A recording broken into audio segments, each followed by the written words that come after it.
are at 8 o'clock, and I am Mandy Jane Lace. We are in Belonging in Business, and it's 8 o'clock on Saturday, the 8th of June. You can see my books behind me. You can see I am in my home office, and we are in Belonging in Business. We're also live in MJ's house on Clubhouse, and we are Good Morning Jew, and we are also on Facebook and on Twitter and on Twitch and on StreamYard and on X and on Instagram and on YouTube. So I think we might be, you might have to mute you. We might be live on 1, 2, 3, 4, 5, 6, 7, 8, 9 platforms. We're live on 9 platforms. So whatever we do today, we've succeeded.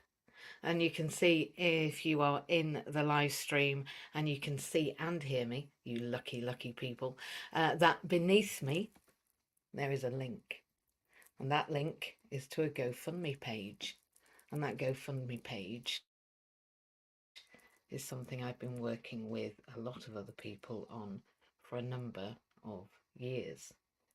Jew, if you could share this room, I'd be grateful. So let's see if anyone can find us. I've deliberately not advertised today. I've deliberately just decided to focus on the process. And the reason for that is because I am preparing. And so whether I'm Good Morning Matt, whether I am speaking with one person, as I am with you on this wonderful stage, or with 1 million people, as I will be when I'm speaking with the British Association of Social Workers worldwide, it doesn't matter. What matters is the process, because the outcome then is inevitable. So this morning I am focusing on the process of speaking up. And speaking up, you'd think, wouldn't you, after 53 years of being alive, and I know I tell everybody that I'm 21, and I am, of course. In fact, lifespan planning, the design I made for life, inclusion by design no less, is 21 this year. So I wasn't lying. I was just explaining. Inclusion is where I speak up. And why I speak up in inclusion is because inclusion doesn't happen accidentally. If it did, we'd have it. It happens by design. And it happens by design by people who understand it. It's a bit like if you need a plumber, you need your taps fixing. You wouldn't go and get an electrician, or you wouldn't go and ask a physiotherapist, because it doesn't work. What you do is you design your inclusion by the people that understood it. That would be people that may have been excluded. That would be how I would design inclusion, because they would understand it, a bit like I would ask my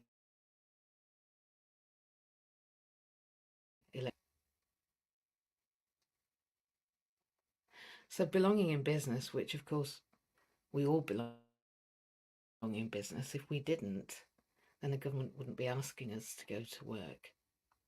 We all have to become workful. It needs to be our raison d'etre, our reason for living. Why?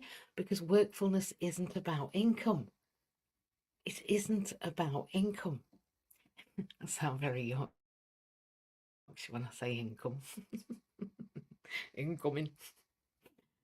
I did live in Scarborough for 30 years. You can take the, anyway, you can hear the Yorkshire woman in me, even though I'm not a Yorkshire woman by, by birth, only by design. To be included in business means to think that you should be there in the first place. To be included anywhere needs you to believe that you should be there in the first place. And please excuse my my lisping. I'm just getting used to some new piercings. Something I do like to do. I think that I have piercings in response to the world's angst and probably tattoos. I think rather than hurt anything outwardly or inwardly, I just make holes in myself and draw pictures on myself. So please excuse my lisping. So speaking up, even with a lisp, and even when we have new piercings to deal with, excuse me, sticking my tongue out there, we have to think about inclusion by design. Why? Because I've got to be included. Why do I need to be included? Well, because I've got to earn my way. Why do I need to earn my way when actually workfulness is nothing about money, Mandy Jane, you just said? Well, because this government, our country, this world can't afford to fund us. That's it, right? A quarter of people are disabled, which means that a quarter of people are going to be chasing after the necessaries for disabled people. That's going to be really hard. It's okay telling everybody what they're entitled to. It's okay telling everybody what they should apply for. But what about the responsibility they have for their own well-being? Now, some people might not want to hear this, and that's fine too. But as part of my job as a therapist, as a social worker, as a teacher, as a specialist teacher, is to talk to the individuals I support about the way that I've managed to overcome some of the challenges that I faced to be included in society. One of those is losing quite a lot of weight. And the people around me have also experienced becoming slimmer, fitter, faster and healthier. And they've experienced that has impacted on the amount of pharmaceuticals and interventions that they've required. And sometimes it's settled their health to a point where there's an equilibrium. So when we speak up and we speak up about our experience, then inclusion by design becomes a lot easier as we explain to everyone how we got to this. I didn't just walk onto a social work degree. I don't walk. I didn't just walk onto a social work degree. It took me a lot of years. I'm a very slow progressor. I learn quickly, but I'm a slow progressor. And it's taken me a lot of years to grow into myself. And speaking up is the art of growing into ourselves.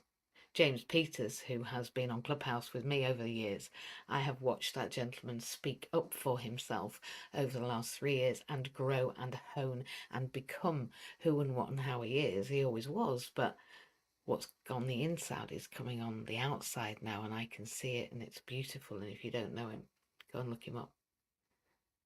He, when we raised money for a farm, helped no end by running marathons, encouraging other people, and yeah, he was there all the way. Other people, they're in this room, were there as well, and those of you online that I know come back to me afterwards to say thank you for Saturday mornings.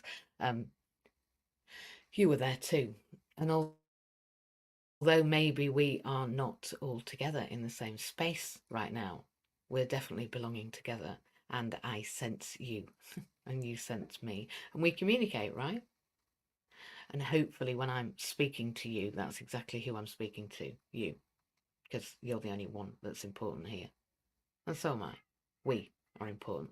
So this morning we're talking about speaking up, and I'm going to be speaking up at the British Association of Social Workers.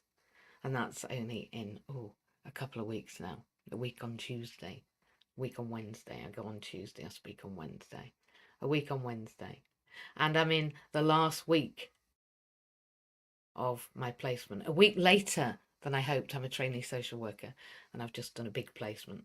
I'm in the last week. I'm actually in the posthumous, the week after the week, because it's taken me an extra week because I have intersectionalities, and I've had staff changes in my business, and I've had to be circumnavigating a degree whilst I've done that, and that's been hard. But do you know what? Things could have been worse. They really could have. But it's important that I complete this year and then move forward. So that's what I'm doing in this last 3 weeks. So I have a week for writing, a week for performing and delivering at the British Association of Social Workers, and then a final week for completing my work and handing everything in. It's very exciting. And the delivery at BASWA is nothing to do with my degree. It's just something that I'm doing because I believe we have to speak up and have a voice. And we're very young in BASWA. It's a fledgling voice. I didn't really realise just how radical, actually, my idea of social work is. But now I've read my feedback, I can see how radical my idea of social work is. So I think I'm a radical social worker. I don't think it's radical, inclusion by design, but clearly it is. And I'm here to bring that radical element. So belonging in business through speaking up is the fact that disabled people belong in business. That's the first thing. We have a link and I'll be sharing it shortly. And it's below you here if you are in this webinar. And if you do want to try and find us, we are around. Come on if you want to, and message. I'm testing this platform and I'm testing the combination of the platforms in one element in order that I can bring my design team together and help us work across all of the platforms seamlessly. To do that, I've got to practice. And to practice, I've got to be in a space live and do it, which is what I'm doing now. So thank you for being here and thank you for being my audience member, each of you. So today I'm talking about speaking up, and I'm speaking up. I'm speaking up and I'm writing up and I'm talking and I'm performing and well, what am I doing? I am being inclusive with myself. I'm giving myself every way to try and express myself most readily. I am drawing, I am making art pieces, I am performing, I'm drumming, I'm dancing in my Omeo. I have a hands-free mobility device which I help people to get hold of through adaptability. If anybody wants to have a look at adaptability, they're amazing. We help a number of other people too. And we are growing. We're looking for staff, we're looking for coaches, we're looking for people that are willing to learn and are wanting to work with the access to work provision. So I'm going to be interviewing very shortly for even more wonderful people to come on board and support us in inclusion, in order that disabled individuals can belong in business. The Entrepreneurs Club is shortly to be awarded. The first entrepreneur will receive a £10,000 award. That's the minimum income guarantee, and then our coaching for the first 6 months, 3 to 6 months of before access to work get there. And unfortunately, they're back up to 26 weeks. And they're back up to 26 weeks because, well, they're inundated with the people that are applying. As I said, if the 20 quarter of all people are going to find out about inclusion by design and be part of it, then we need to be ready with a system that allows them to be inclusive and allows us to be able to afford it. And at the moment we are heading to a massive bank balance requirement and a lot of people being disappointed. And I just want to manage those expectations by helping people understand that we need to belong in business by speaking up for and with each other, and by making sure that these things don't happen. Do you know that we have just passed the Isle of Man to have medical assistance in death? So it's not in Canada anymore. It's not just in where was it that you could go? You could go on. You could go. Where was it? Switzerland. I don't know where it was, but anyway, where you could go. Now you can get it in the Isle of Man. Shortly to be in Jersey. It won't be long before it's in a GP near you. I truly believe that this time next year, I'm going to be able to kill a disabled person quicker than I'm going to be able to get them access to work. I'm going to be able to kill them quicker than I can get them university support.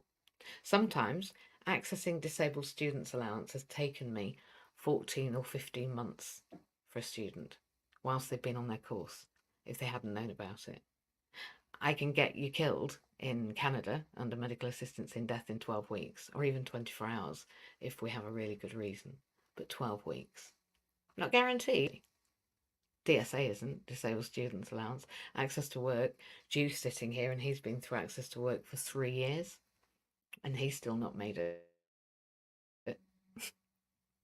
So seriously, we're in a situation where if we don't speak up, then belonging in business will be for the privileged few, and slowly the disabled people will disappear and the more beautiful people will appear, and those disabled people we don't see anymore at all, never did really, except in video exemplars of superheroes.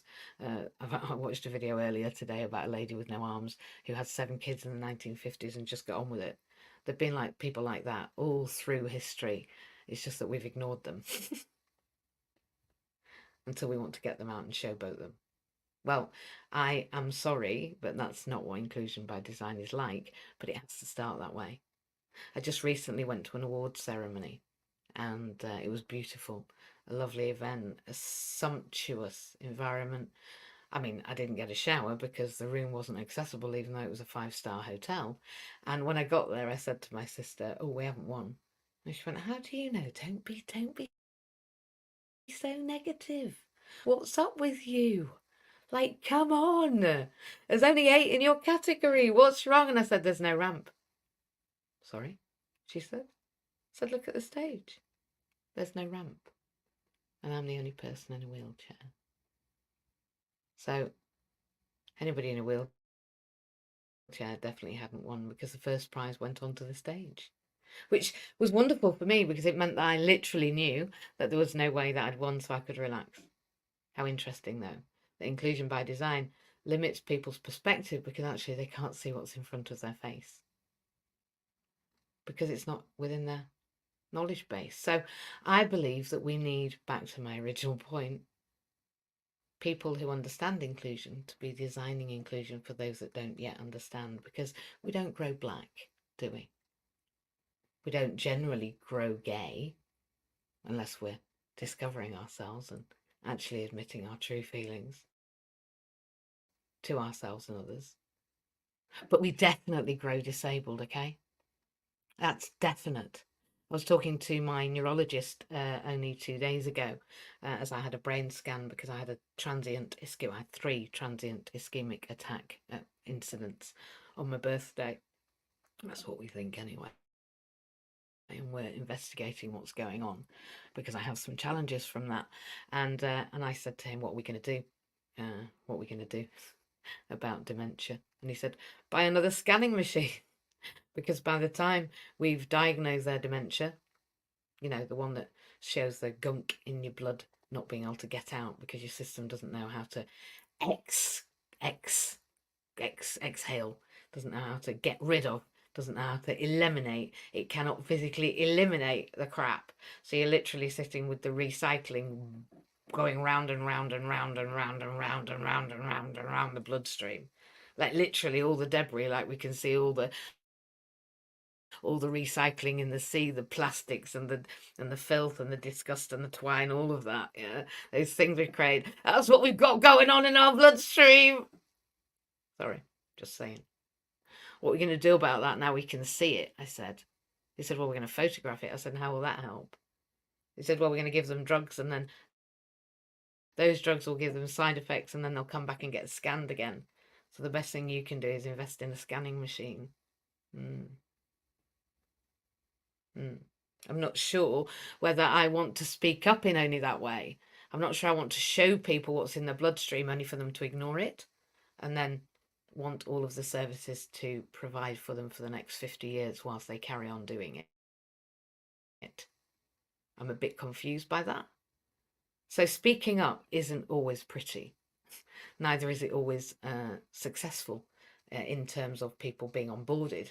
But I'm not really here to onboard people, to be fair. That's not my job. My job is to be who I am. And my job is to create inclusion by design, honestly and authentically. I'm trusted by my inner guide to be in the right direction for me. And what anybody thinks about that is up to them. So we are going to be speaking up in inclusion. We're going to be speaking up at BASWA, not Basra, as Alexia Franklin will call it. She's the earth healer. She's been in business. She's now produced 3 books. She's a stage speaker. She's just about to get an Omeo. I cannot wait till Alexia and I are bouncing around the world in Omeos, dancing in London in our Omeos. I think hers is going to be orange. Mine is purple. They are sexy colours to put together, right? Omeos are us. Romeos. We're going to be Romeo in our Omeos. And we're also going out in August to a Boatability. We're going on canal boats just to see if we can get Jew a canal boat instead of a house, because I don't think he's going to have enough money for a house. I might have to put him in a boat. And that's all right. It's better than a care facility, isn't it? You can always go and live with Frank Jew in a boat on a canal in Amsterdam. I think that's inclusion by design, my man. Shall we get you a canal boat and then we'll ride it to Amsterdam? I don't know what you do with a canal boat. I think you sail it. I don't think you sail a canal boat. Anyway, it's nice to see Frank here. Canal boat by design. We're going to an inclusive canal boat on the 11th of August. Me and Jew and half the world. I hope Jew's coming anyway. We gave final numbers yesterday. I hope he's included himself. He might not have. He often doesn't. He forgets. Because he's got multiple sclerosis. He forgets all sorts of stuff. I have to remind him who I am sometimes. I'm joking. The Jew is by the side of me, even though you can't see him. I talk about him like he's that above me, Anna. He's on the stage. And he's part of inclusion. In fact, Jew is inclusion. You can look, Jew, get on those eyes on me. Jew is inclusion, because me and Jew sat and we planned this one day.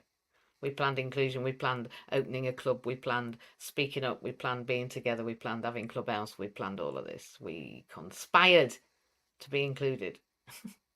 We conspired to inspire, didn't we, Jew? He's not going to say anything, because if he does, I'm going to say something, because I'm talking. But inclusion by design and belonging in business is all about coming together and just being authentic, being who the hell we are, and speaking up. Because when we speak up, other people speak up. I've just been told that some of my practice is unimaginable by other people, but that the results are fantastic. So people don't know what I'm doing until I've done it, which I think is fantastic. But in the middle, they're a bit confused. In that mess in the middle, they're like, what, eh? And I really enjoy that, because there's nothing like not being predictable to be interesting, right? Maybe some predictability is good because people like to know where they are, but also some unpredictability is good because we like to know the adventure we're on, and now I'm on an adventure to speaking up, to being included, to getting this GoFundMe completed. We need a couple of grand, come on. There's enough of us in this group. There are enough allies that understand who and what and how we are, that people can conspire to get this complete, so that I can provide the first entrepreneur, so I can embarrass this government into understanding that they can't make arbitrary comment rules like, if you don't do this, you'll be barred for 5 years, when nobody's done anything. Let me just elaborate on that. The Entrepreneurs Club that's beneath here, the GoFundMe, is because people like Jew, if Jew, which he has, he signed up to something that I do, which is I redistribute this coffee. All right. And I'm getting it. The reason I've got it is, look, the reason I've got it here is because I've made myself a coffee. Right? Made myself a coffee. I made myself a coffee.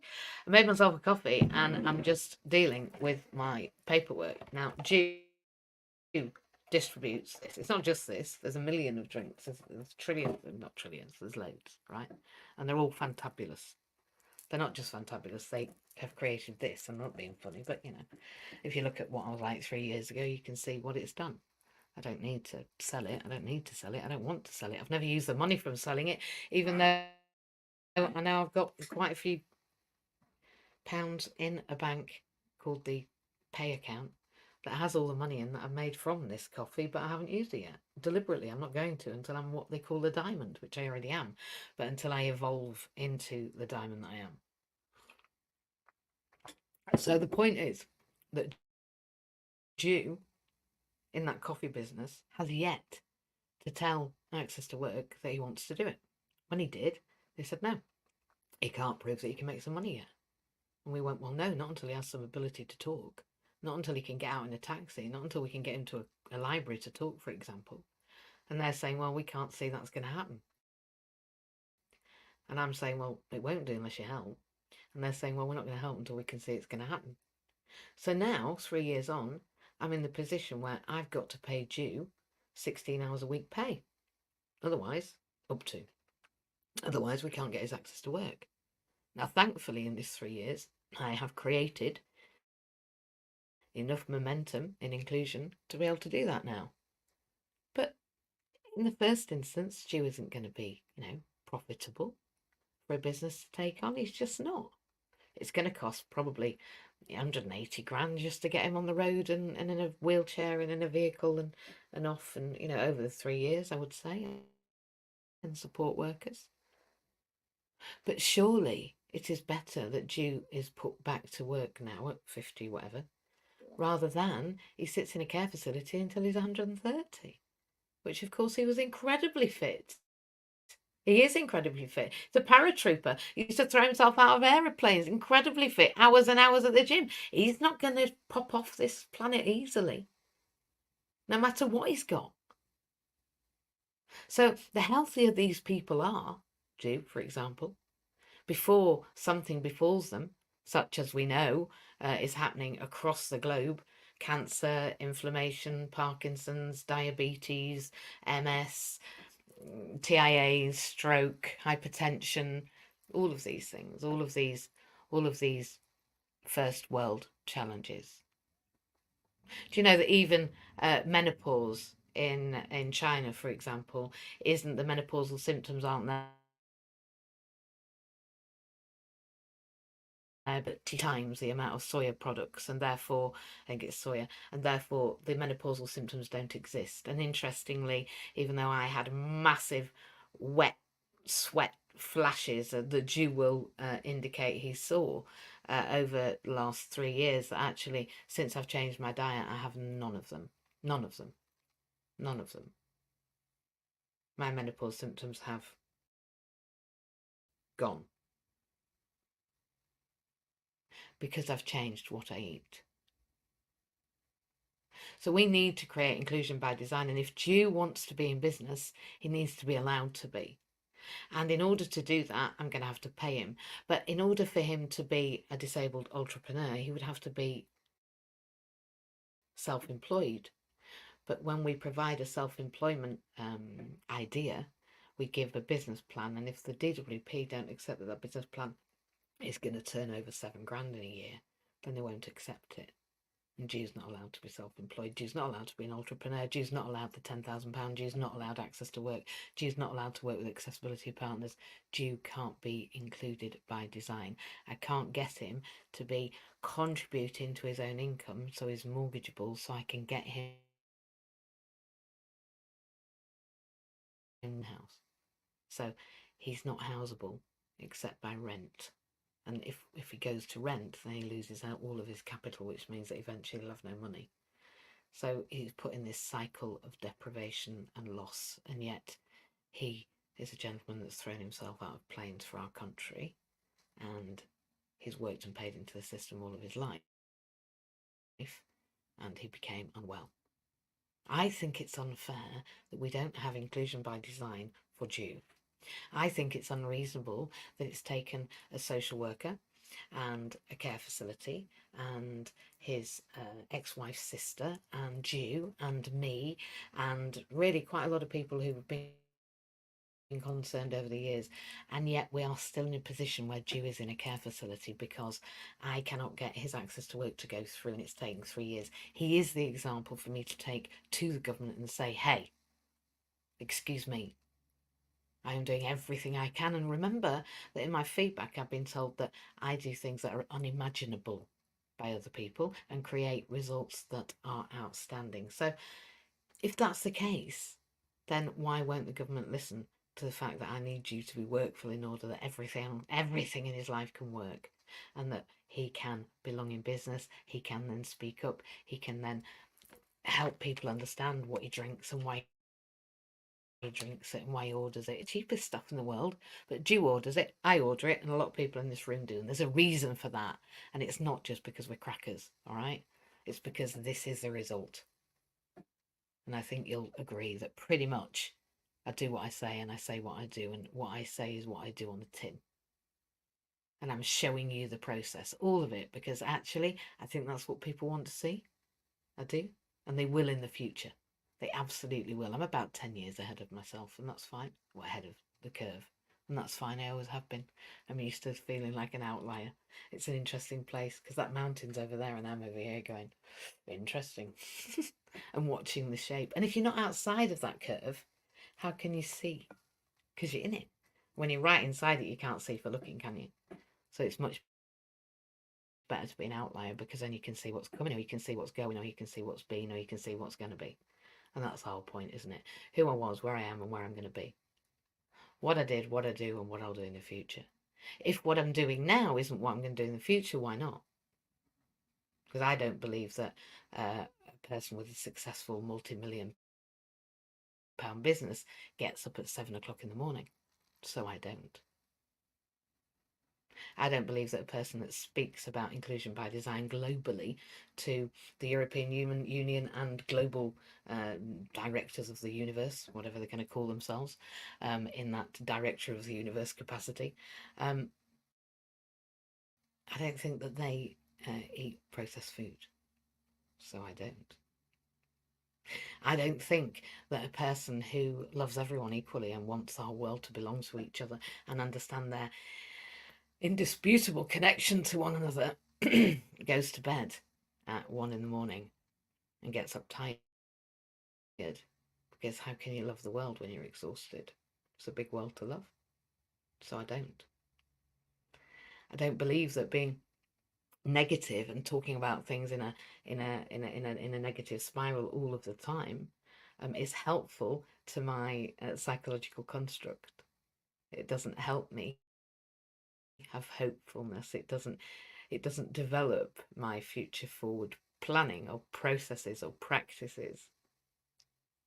So every time I find myself reverting to that type that society has given, whinging, whining, complaining about everything, whatever it is, when I catch myself, I try and reframe that.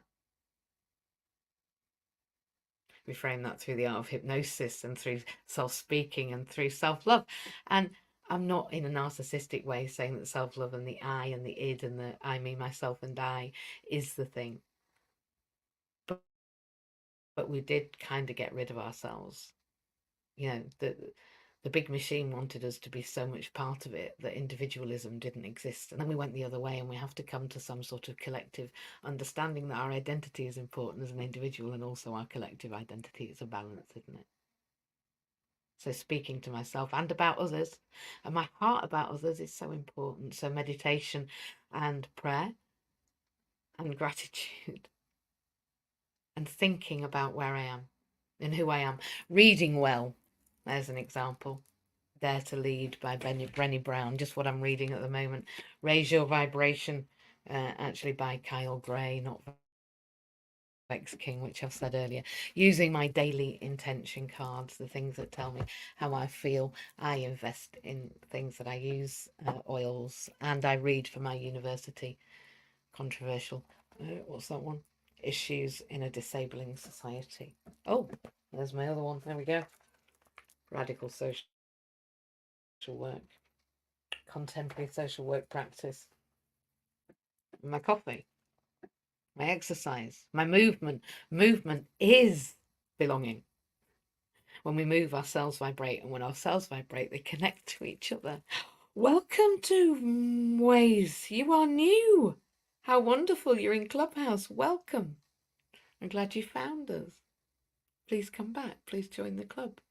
Please feel here. Movement is king. Movement allows my cells to vibrate and then everyone else to hear them.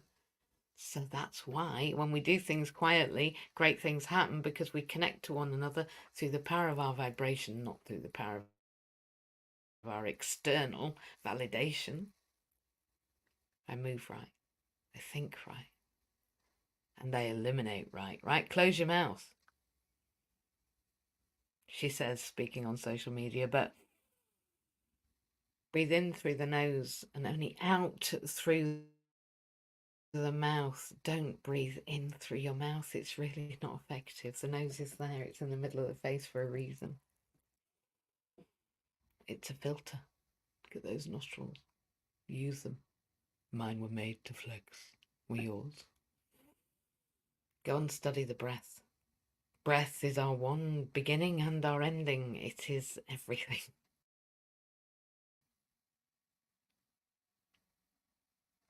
So all those things help me speak up, help me show up, help me person up, help me with my personhood. That's what they call it. Our beingness, our belongingness, our entity, our identity.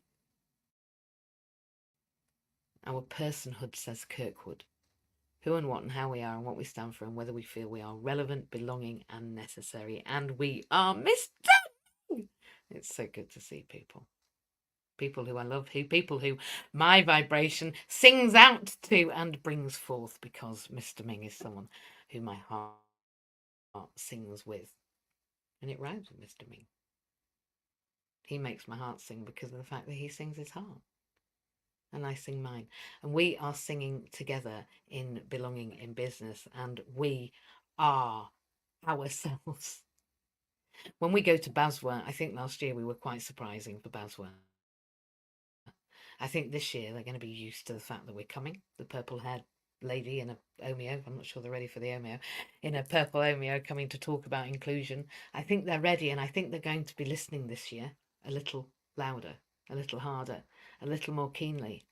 I think they understand that inclusion by design is a given. It's a foregone conclusion for a global pandemic that only you need to be part of. Only you. Only you. Because there is only you. And if you're not part of it, then what are you? My question. Because I want to be included, and I don't want you to be excluded later on. And we're going to have billions of octogenarians by 2050, and I might still be here to see them. Loads of them. Oh, hang on, I'll be one. Bloody hell. I won't just be here to see one, you and me will be them. Oh my God, so will Matt, Frank, you, me, Ming, we all will. We're going to be those octogenarians by 2050. There's going to be trillions of us, bazillions of us, over 80s. What are we going to be doing? Because I'm not sure that crypto's all there is. I'm not sure that cruises is all it's about. I'm not positive that flying to America and coming back again is what we're going to do, because I'm not sure we'll have the fuel. So what are you going to do with yourselves? I'm going to speak up for those people that haven't got a voice. I'm going to person up. I'm going to personhood for those people that have been lost in the melee of becoming whatever it is that we think on social media we should be. For all those people that don't meet the mark, for all those people that haven't got the fake, whatever it is, the what do you call them? Those things, filters. For all those people that don't do that malarkey, they're the ones I'm going to be speaking up with. Because I'm not interested.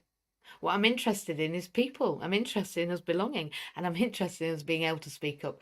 I listened to a song by a young man whose mum killed himself a few years ago. It's a friend of my son's. And he talks of platitudes and of saying he's okay, but inside knowing he's not, and wondering if people know he's lying. Well, do you know what? I am speaking up about that, and I do. Can I ask you, what is going on for you right now? A professional curiosity, actually taking the time to speak up about what I see in front of my face, has meant that over the last 20 weeks, I believe I have made a difference in my life and in the lives of others. I don't want those platitudes. I don't want to tell people to fake it to make it. I don't want people to pretend. Because do you know what? It's destroying. That plastic factory malarkey is destructive. It breaks our identity and it seeps into our soul, and it becomes that debris in our bloodstream, and that's not about what we eat. That's about who we think we should be. It's bollocks. Every last bit of it. And what's real is the reality that we know that this capitalist bullshit doesn't work. And what's real is that people should belong in business, because a quarter of us are disabled, and those people that can't belong can't get in because of the lift, can't get in because of the culture, can't get in because there isn't a table seat, can't just be held up as heroes and something that you go and tattle and tittle with whenever you feel like celebrating something you're not involved with. It's just not okay. It's never been okay, and it's still not okay, and it won't be okay in the future, and it's not all right to invite somebody to an event that they may win without a ramp. It's not okay.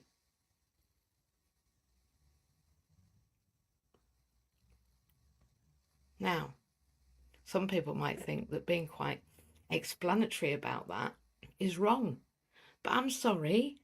I went to an event and I couldn't get a shower, and it was because of the organising. That's it. It wasn't because there wasn't a ring with a shower. It isn't because there wasn't a ramp in existence. It isn't because I didn't have one in one of my vans I could have brought. It isn't because of anything. It's because people won't speak up. Even when we speak up. Even afterwards, when I couldn't get a shower, nobody wanted to talk about it. Certainly not at the breakfast table. Because it's uncomfortable, isn't it? but we have to speak up. So I am not being unkind when I say it's no longer okay to superhero me. It has to stop. And by that, I mean, you have to just say, do you know what? She stands, they are stood on their own, well, morals and abilities. It's the discomfort of people who are broken being as good as everybody else that means that people have to other us. It's a discomfort, it's a disquiet. Because that disquiet is, if I was in that position, could I be successful too? Of course you can. Once you know that, then you can accept me. So I'm not going to get any deeper than I am belonging in business. I belong in business because I've been in business for 25 years. You wouldn't think so, the way people treat me. You wouldn't think so, the way I'm greeted. You wouldn't think so for the successes I've had, because they see the wheelchair and they ask me if I need help getting a spoon, which is great.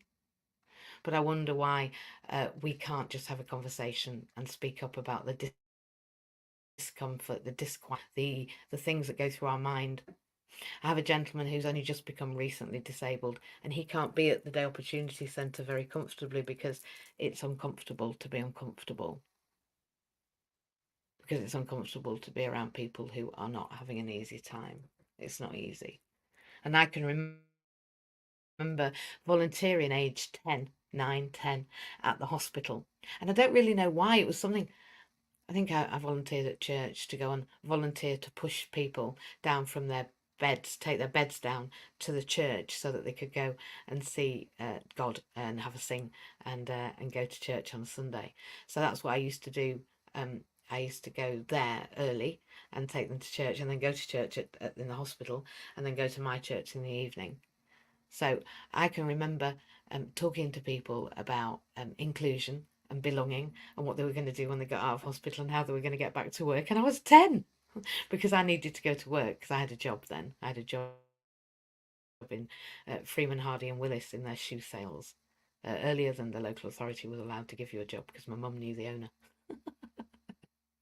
It was all very interesting because I spoke up.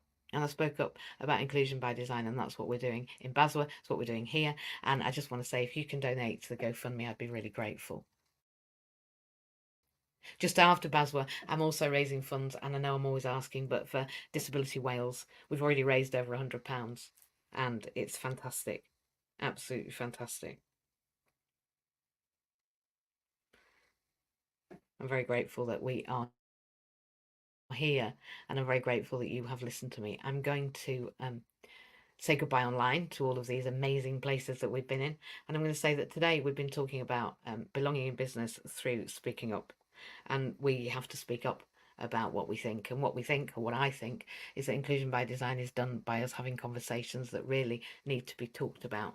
And that's global inclusion, that's global disability inclusion, that's inclusion of culture, inclusion of people, and the fact that actually we just want to get these difficult conversations started. Once we do, I think inclusion by design is a given. We're on it. We are infiltrating. We are going in places and spaces and speaking up in boards where we wouldn't have spoken up before, and we've made differences to the access to work provision. It might be back to 26 weeks for a claim, but the amount of people getting the help is unprecedented, and that's written in their emails to us. So we have created unprecedented demand, and therefore we have created unprecedented good in the future. But the mess in the middle is where we speak up and have the very difficult conversations about what the hell this is going to cost and where the money's coming from. We know that the government are taking it from the welfare benefits they're stripping from people, but I can't get them back to work quick enough for them not to die in the in-between, and I'd rather not send them to the Isle of Man or Canada for medical assistance in death. But remember, I can kill you faster than get you to work or get you to university, potentially this time next year. So please, whichever you want, work, education, or ending it all. I'm joking, by the way. I don't believe in medical assistance in death. I think it's disgraceful. And why do I think that? I think it's disgraceful because of the hands it's being put in. Because it's no longer just for terminal illness. It's now if you're feeling a bit lonely and you starve yourself and it looks like you don't have a life worth living, that they'll allow you to end it. That's a global pandemic we cannot be part of, and one that the stream must not turn into a trickle and therefore a river, and we don't want an ocean of blood on our hands from those people that we didn't provide services for because we couldn't be bothered, or we couldn't have the difficult conversations that we needed to have before the tide turned. Do not be part of what we had in World War II. Do not be part of the sanitization of the human race. It's not acceptable. It's no longer an option. So I want to say good morning, and please go to the website. Please join inclusion, and please, for all of you, understand that inclusion is a foregone conclusion. Have a great day. I'm going to end